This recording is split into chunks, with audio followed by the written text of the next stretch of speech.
그 후 예수께서는 디베랴 바다에서 제자들에게 다시 자신을 나타내셨는데 그 나타내심은 이러합니다. 시몬 베드로, 디두모라고 하는 도마, 갈릴리 가나 사람인 나다나엘, 세베대의 두 아들들, 그리고 다른 두 제자가 함께 있었습니다. 시몬 베드로가 그들에게 나는 물고기를 잡으러 가겠소 하고 말하자 그들이 우리도 같이 가겠소 하고 말했습니다. 그들은 나가서 배를 탔습니다. 그러나 그날 밤 그들은 물고기를 한 마리도 잡지 못했습니다. 날이 밝아 올 무렵 예수께서 바닷가에 서 계셨으나 제자들은 그분이 예수신 줄 알아보지 못했습니다. 예수께서 제자들에게 애들아 물고기를 좀 잡았느냐 하고 물으시자 그들은 한 마리도 잡지 못했소라고 대답했습니다. 예수께서 제자들에게 말씀하셨습니다. 그물을 배 오른편에 던져보라. 그러면 물고기가 잡힐 것이다. 제자들이 그물을 배 오른편에 던지자 물고기가 너무 많이 걸려 그물을 배 안으로 들어올릴 수가 없었습니다. 예수께서 사랑하시던 제자가 베드로에게 말했습니다. 주이시다. 시몬 베드로는 주이시다라는 말을 듣자마자 벗어두었던 겉옷을 몸에 걸치고 물로 뛰어들었습니다. 배를 탄 채 물고기가 가득한 그물을 끌면서 배를 저어 육지로 나왔습니다. 배가 바닷가에서 약 200규빗 정도밖에 떨어져 있지 않았기 때문입니다. 제자들이 육지에 도착해서 보니 숯불을 피워놓았는데 숯불 위에는 생선이 놓여 있었고 빵도 있었습니다.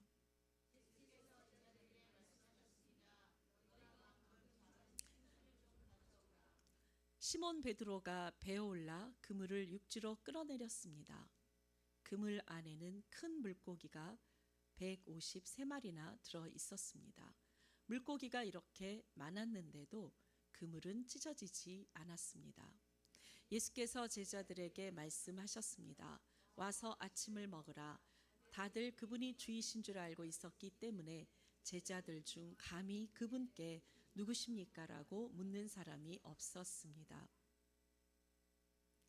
예수께서 오셔서 빵을 가져다가 제자들에게 나눠 주셨고 이와 같이 생선도 주셨습니다. 예수께서 죽은 사람들 가운데서 살아나신 뒤 제자들에게 나타나신 것은 이것이 세 번째였습니다. 그들이 아침 식사를 끝마치자 예수께서 시몬 베드로에게 말씀하셨습니다. 요한의 아들 시몬아, 네가 이 사람들보다 나를 더 사랑하느냐? 베드로가 말했습니다. 네, 주여. 제가 주를 사랑하는 것을 주께서 아십니다.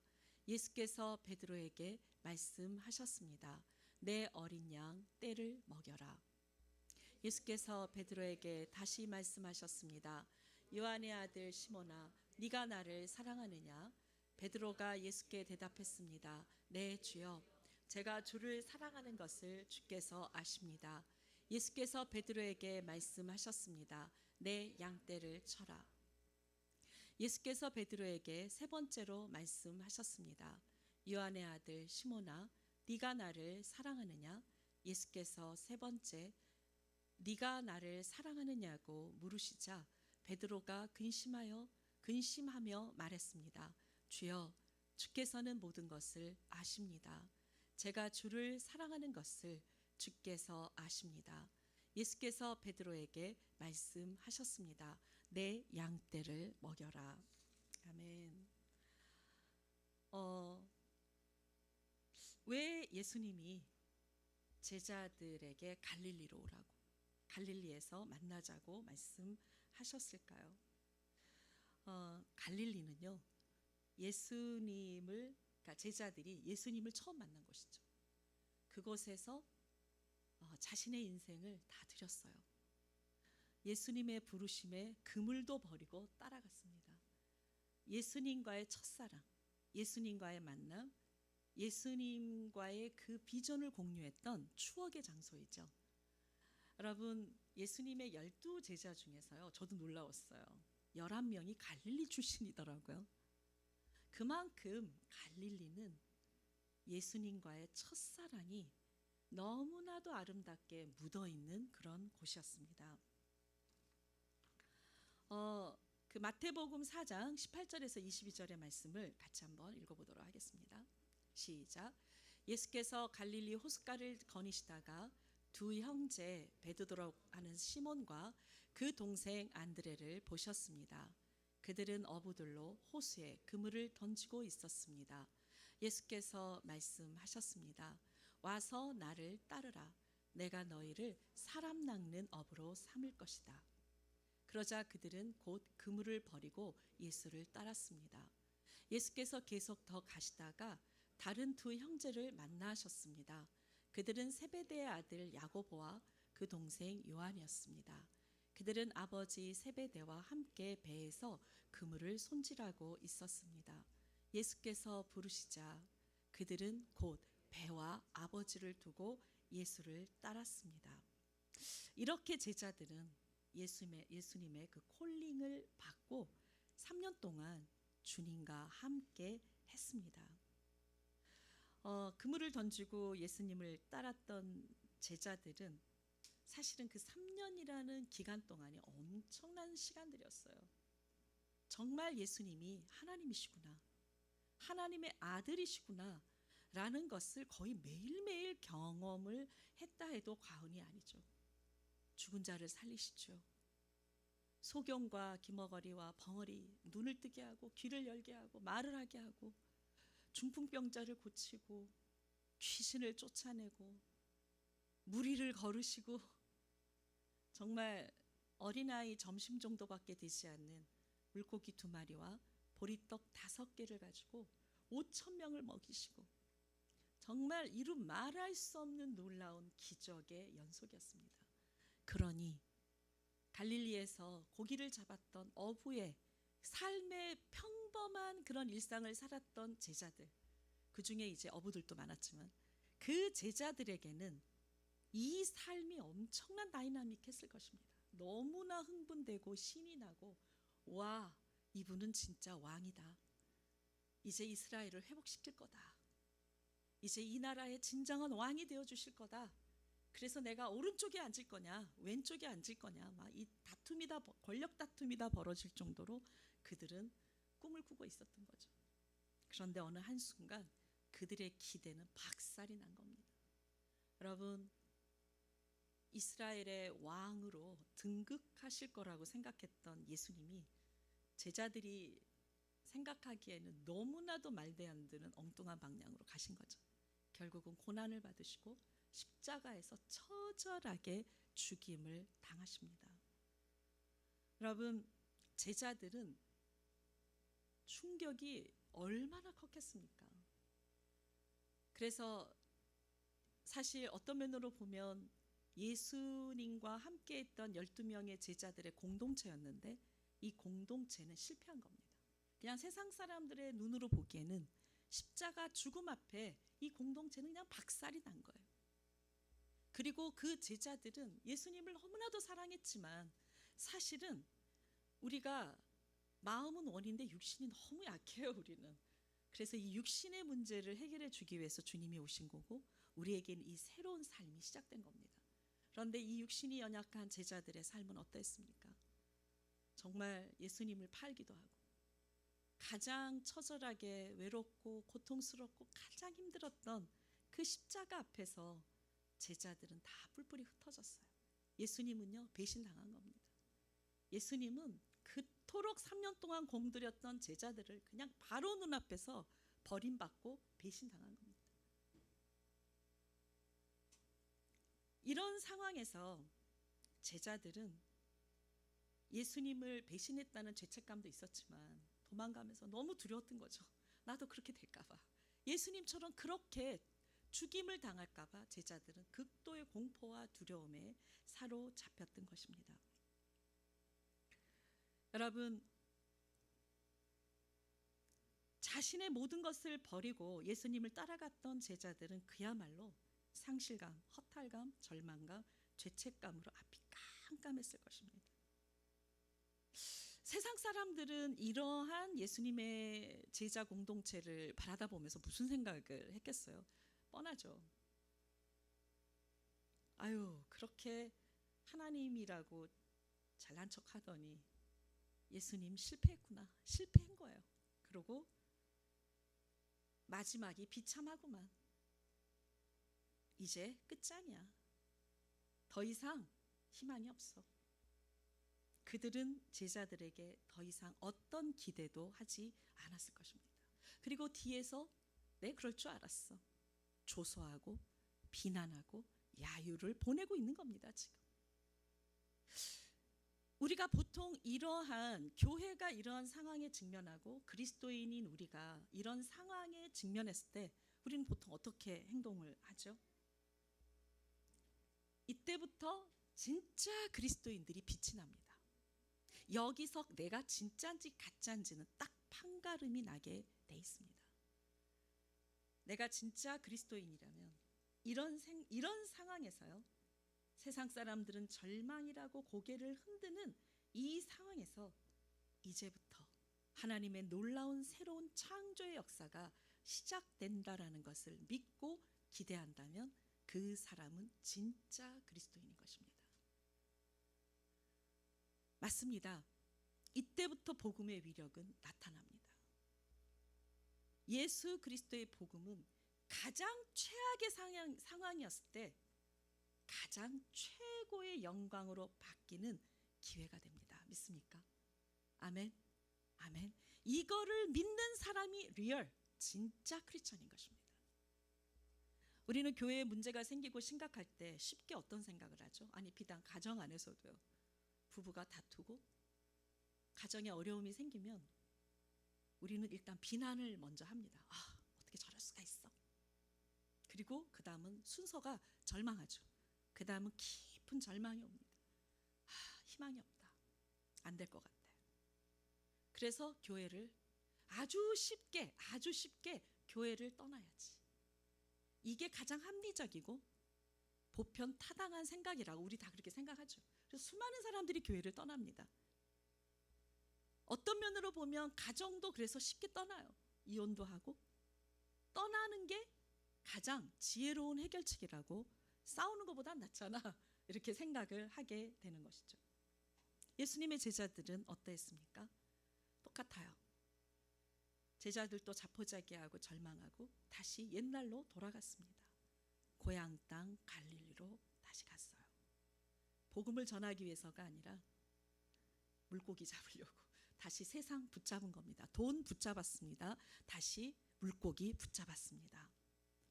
그곳에서 베드로와 제자들은 밤새도록 이게 이제 마지막 희망이거든요. 이게 밤새도록 애를 쓰고 고기를 잡았지만 또다시 완벽하게 실패합니다. 한 마리도 못 잡았어요.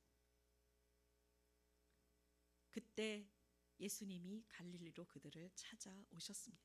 왜요? 왜 오셨을까요? 여러분과 저라면 이 세상에서요, 용서할 수 없는 가장 큰 충격과 고통은요, 가장 사랑하는 사람이 나를 배신했을 때요. 빵이 없어서 굶는 거는 괜찮아요. 그게 그렇게 트라우마가 아니에요. 가장 큰 트라우마는 내가 그렇게 믿고 신뢰했던 사람으로부터 배신당하고 버림받는 겁니다. 이거는 한평생 잊을 수 없는 트라우마요, 상처요, 분노요, 한이 됩니다. 안 그렇습니까? 그때 얼마나 자존심이 상하는지 몰라요. 이거 하나를 극복하지 못해서 우리는 용서가 안 되는 겁니다. 그런데 예수님은 부활하시자마자 제일 먼저 예수님을 배신하고 뿔뿔이 흩어진 제자들을 생각합니다. 그리고 마리아와 그 다른 마리아에게 갈릴리로 오라고, 제자들에게 갈릴리로 가라고 말하라는 겁니다. 나는 거기에서 그들을 만나겠다. 여러분,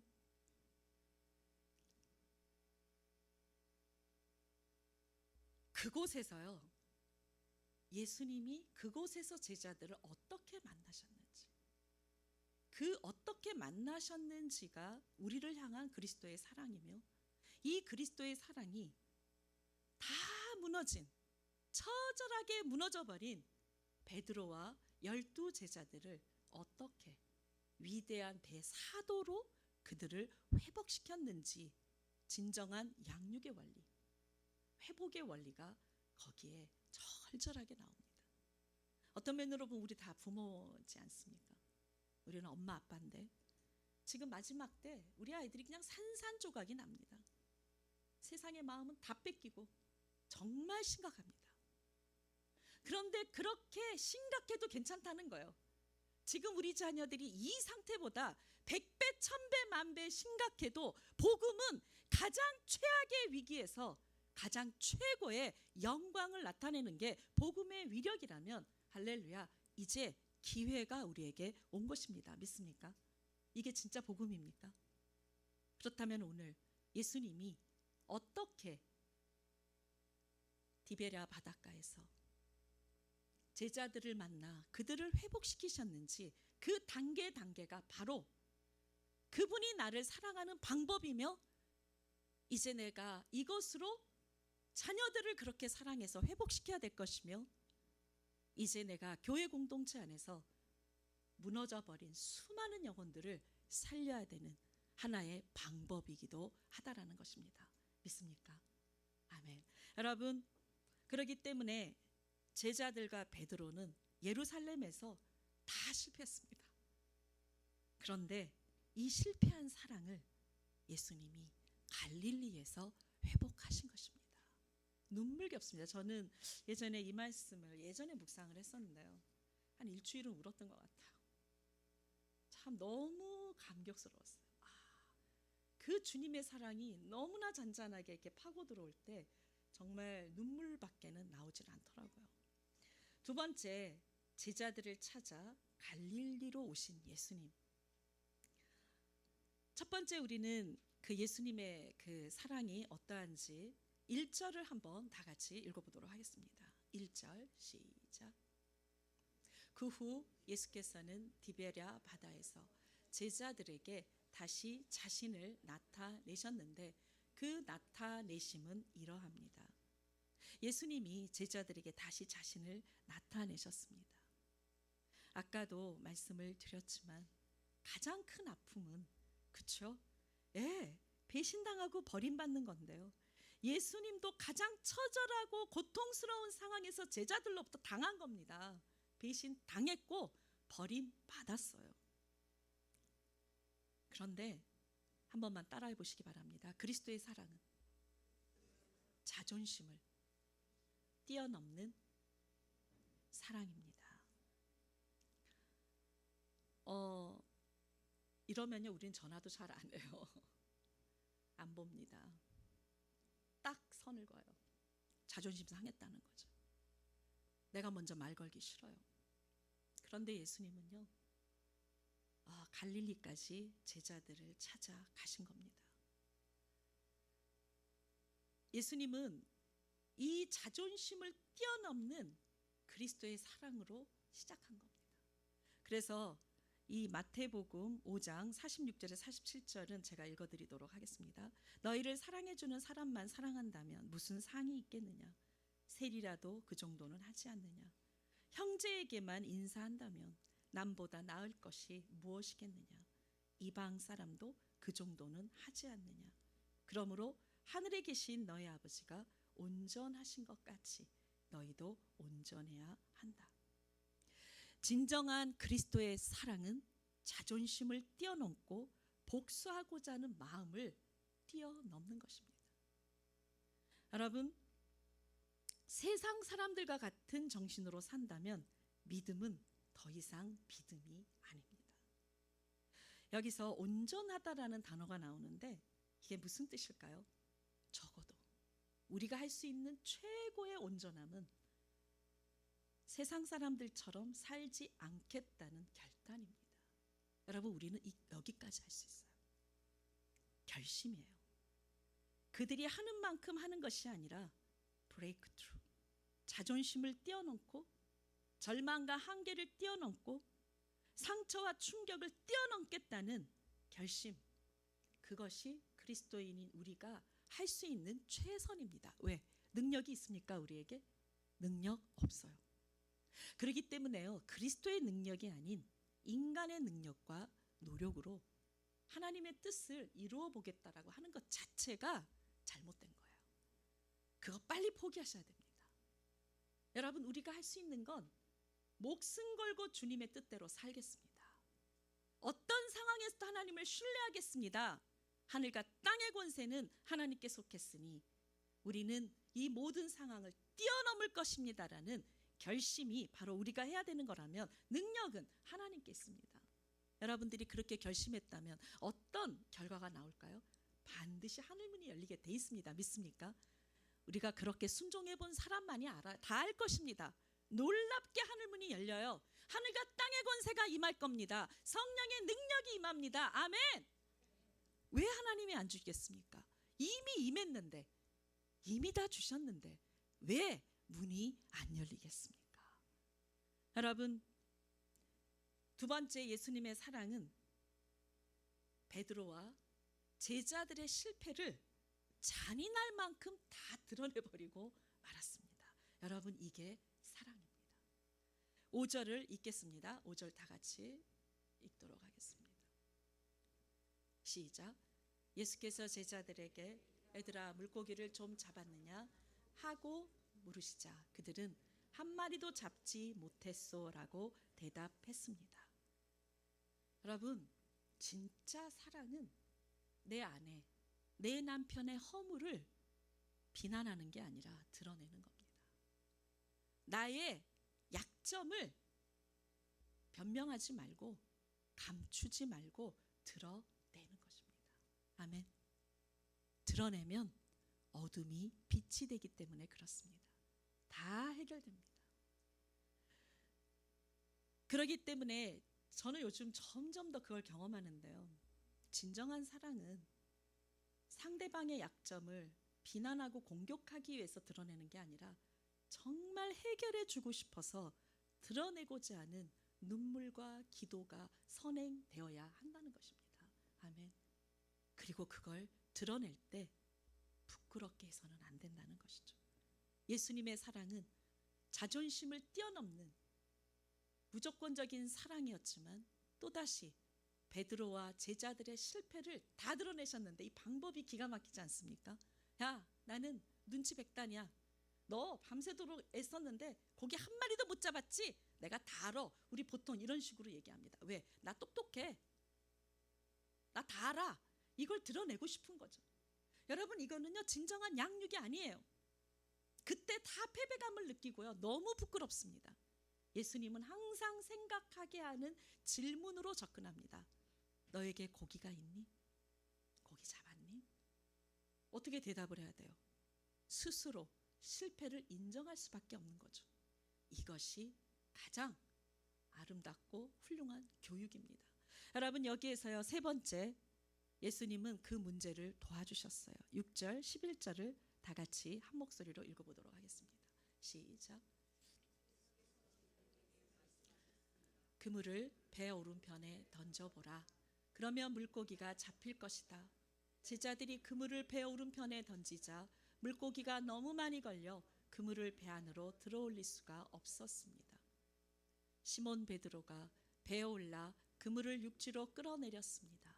그물 안에는 큰 물고기가 153마리나 들어 있었습니다. 물고기가 이렇게 많았는데도 그물은 찢어지지 않았습니다. 이게 무슨 뜻일까요?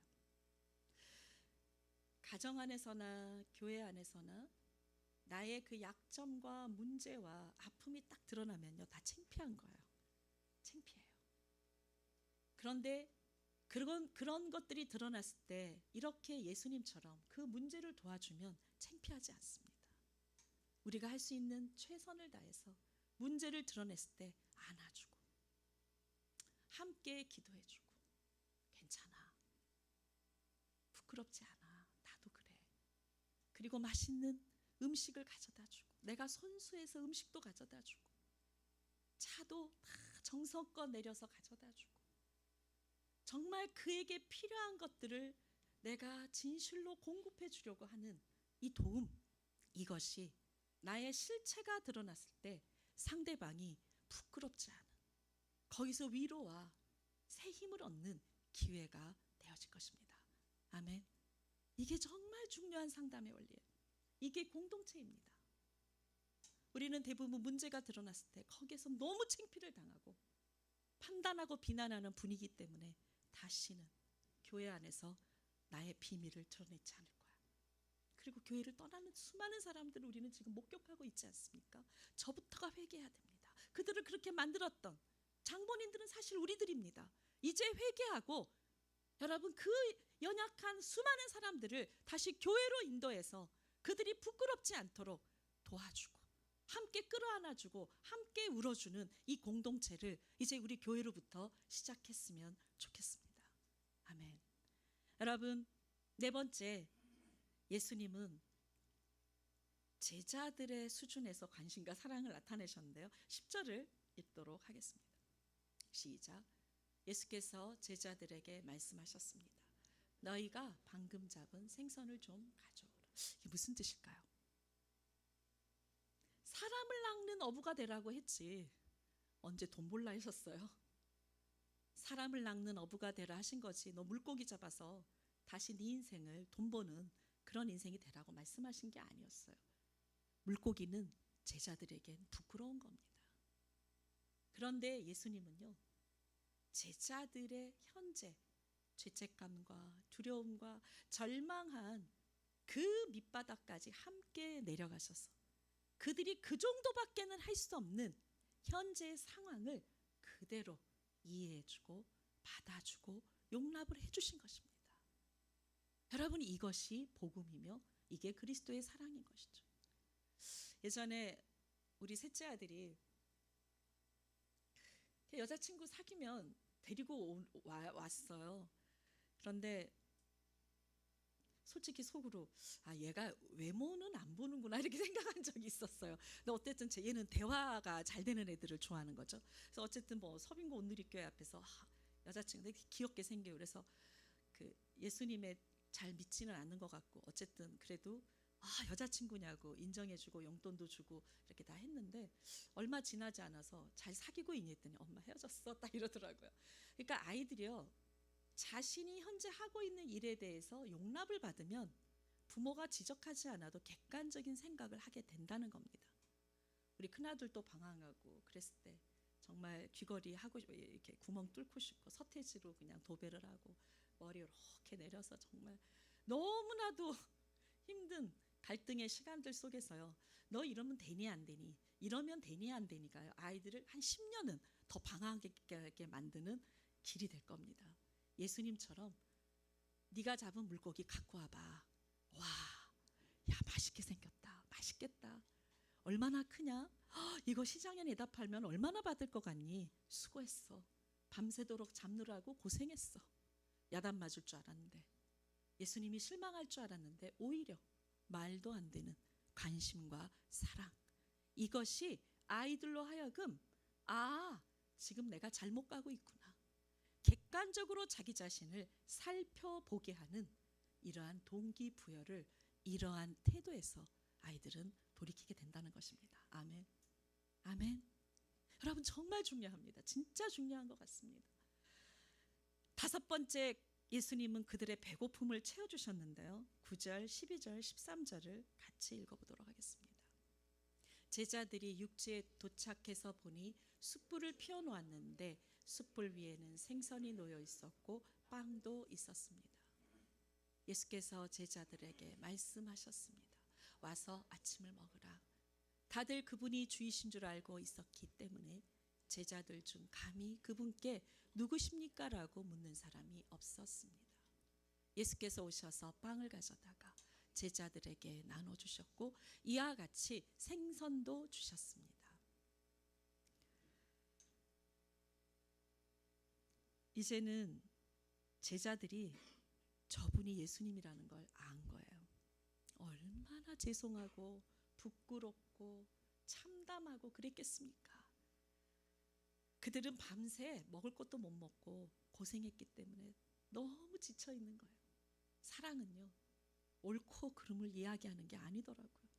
사랑은 그들의 입장에서 생각하는 겁니다. 한 번만 같이 이야기해 볼까요? 따라해 보겠어요? 사랑은 상대방의 입장에서 생각하는 것이다. 여러분, 지금 그들의 입장은요, 배가 고파요. 너무 지쳐 있어요. 예수님은 손수 숯불에다가 생선을 구우셨습니다.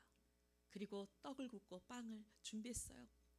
그리고 제자들 보고 와서 먹으라고 그러는데도요, 너무 죄송해서, 눈치가 보여서 정말 너무너무 죄책감 때문에 예수님을 쳐다볼 수도 없는 제자들입니다. 이러고 있는 것입니다. 그때 예수님은요, 손수 그 음식을 들고 한 명 한 명 다 찾아다니면서 이 음식을 나눠줍니다. 예수께서 오셔서 빵을 가져다가 제자들에게 나눠주셨고 이와 같이 생선도 주셨습니다. 주님은 우리에게도 그렇게 해주실까요? 아멘. 아멘. 잘했을 때가 아니라 실수했을 때요. 성공했을 때가 아니라 실패했을 때. 주님을 찬양했을 때가 아니라 주님을 배신했을 때라. 우리가 그분을 떠나지만 않는다면 이런 주님의 사랑을 내가 먼저 경험해 봄으로, 아멘, 이러한 사랑이 흘러가기 시작할 겁니다. 그래서 무너진 내 남편, 건강하지 않은 내 아내, 방황하는 내 자녀들에게 옳고 그름으로 다가가는 게 아니라 그리스도의 사랑을 통해서 베드로처럼 위대한 대사도로 만드는 그러한 부모님으로 여러분들이 서 나가게 될 것을 믿습니다. 아멘. 여러분, 6번째, 베드로를 회복시키시는 예수님이십니다. 15절, 16절, 17절을 다 같이 한 목소리로 읽어보도록 하겠습니다. 시작. 그들이 아침 식사를 끝마치자 예수께서 시몬 베드로에게 말씀하셨습니다. 요한의 아들 시몬아, 네가 이 사람들보다 나를 더 사랑하느냐? 베드로가 말했습니다. 네, 주여, 제가 주를 사랑하는 것을 주께서 아십니다. 예수께서 베드로에게 말씀하셨습니다. 내 어린 양 떼를 먹여라. 예수께서 베드로에게 다시 말씀하셨습니다. 요한의 아들 시몬아, 네가 나를 사랑하느냐? 베드로가 예수께 대답했습니다. 네, 주여, 제가 주를 사랑하는 것을 주께서 아십니다. 예수께서 베드로에게 말씀하셨습니다. 내 양떼를 쳐라. 예수께서 베드로에게 3번째로 말씀하셨습니다. 요한의 아들 시몬아, 네가 나를 사랑하느냐? 예수께서 3번째, 네가 나를 사랑하느냐고 물으시자 베드로가 근심하며 말했습니다. 주여, 주께서는 모든 것을 아십니다. 제가 주를 사랑하는 것을 주께서 아십니다. 예수께서 베드로에게 말씀하셨습니다. 내 양떼를 먹여라. 왜 예수님이 왜 똑같은 말씀을 계속 반복하실까요? 베드로 되게 당황스럽습니다. 나를 사랑하느냐고 3번을 주님이 질문하시니 마지막에는 근심이 됐어요. 주님, 주께서는 모든 것을 아십니다. 제가 주를 사랑하는 것을 주께서 아십니다. 이게 얼마나 중요하냐면요, 베드로가 비록 자기도 예수님처럼 될까봐 무서워서 마지막에는 예수님을 저주하면서까지 예수님을 모른다고 부인했지만 정말로 베드로는요, 예수님을 사랑합니다. 이게 진실이에요. 이게 진짜입니다. 그런데 실수한 거예요. 죄를 진 거예요. 여러분, 우리가 그렇게 했을 때 나 같은 건 쓸모없는 인간이야. 어떻게 스승을 배신할 수 있어? 너는 스승을 존경한 것도 아니고 사랑한 것도 아니야. 이 나쁜 놈아. 우리를 얼마나 정죄하게 됩니까? 예수님은 베드로가 이렇게 자신을 정죄하는 삶에서 회복하는 삶으로 바뀌기를 원하시는데 그 방법이 베드로의 입으로 내가 주를 사랑합니다. 내가 비록 주님 배신했지만 아시지 않습니까? 저 주님 사랑해요. 사랑해요. 내가 말로 그것을 인정하고 시인하는 것이 얼마나 놀라운 회복인지 모릅니다. 자기도 베드로도 이렇게 고백을 하면서 맞아, 내가 비록 우리 주님을 그렇게 외롭게 했지만, 그렇게 배신했지만 주님도 아시죠? 내가 사랑합니다. 사랑합니다. 그래, 나는 사랑해. 나 주님을 위해서 다시 살 거야. 나 다시 회복할 거야. 이러한 자신감, 이러한 회복이 이러한 대화를 통해서 베드로에게는 일어나게 되었다는 것이죠. 3번 예수님을 부인했던 상처. 그러나 3번 내가 예수님을 사랑한다는 이 고백을 통해서 베드로는 일어나게 된 것입니다. 아멘. 이게 얼마나, 너무나도 그 그림을 그려보십시오. 바닷가에서. 여러분, 그것이 우리를 향한 그리스도의 사랑인 것입니다. 여러분, 우리가 언제 제일 감동이 되죠? 나의 리더가 내 부모님이 아유, 이게 성적이 이게 뭐냐. 그래서 정말 일도 맡기지 않고 가정의 가업도 우리에게 맡기지 않았을 때가 가장 큰 충격일 겁니다. 그래서요, 큰아들이 아버지랑 대치하고 싸움이, 트러블이 많은 큰아들이 굉장히 상처를 많이 받아요. 그래서 그 가업이 똑똑한 둘째 아들로 넘어갔거나 막내로 넘어갔거나 했을 때요, 그 한평생 아버지한테 인정 한번 받아보려고 정신병자처럼 사는 똑똑한 큰아들이요, 얼마나 많은지 모릅니다. 폐인처럼 살아가는 큰아들이 진짜 많습니다. 여러분, 베드로가 얼마나 감격했을까요? 천국 열쇠까지 맡겼는데 내가 예수님을 배신한 베드로가 이제 나는 주님 앞에 얼굴도 들 수 없어. 나는 망했어. 나는 끝장이야. 이런 베드로에게 주님이 뭐라고 말씀하셨죠? 다시 사명을 주신 겁니다. 아멘. 다시 비전을 주셨어요. 베드로야, 내 양을 먹여라. 내 양을 먹여라. 여러분, 바로 오늘 여러분들이 이곳에서,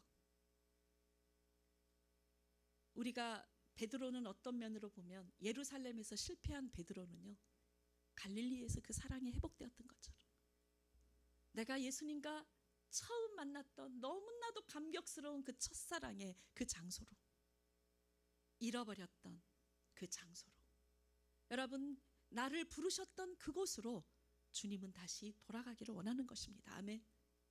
내가 이곳에서 처절하게 상처받고 무너졌지만 이곳이 다가 아니라 갈릴리로 돌아가십시오. 그곳에서 주님이 기다리고 계십니다. 아멘.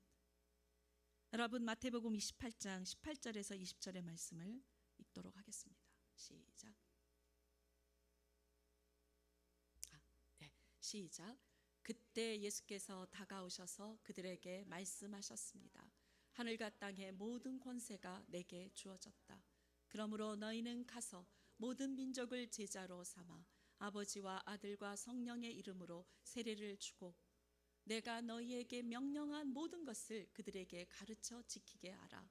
보라, 내가 세상 끝날까지 너희와 항상 함께 있을 것이다.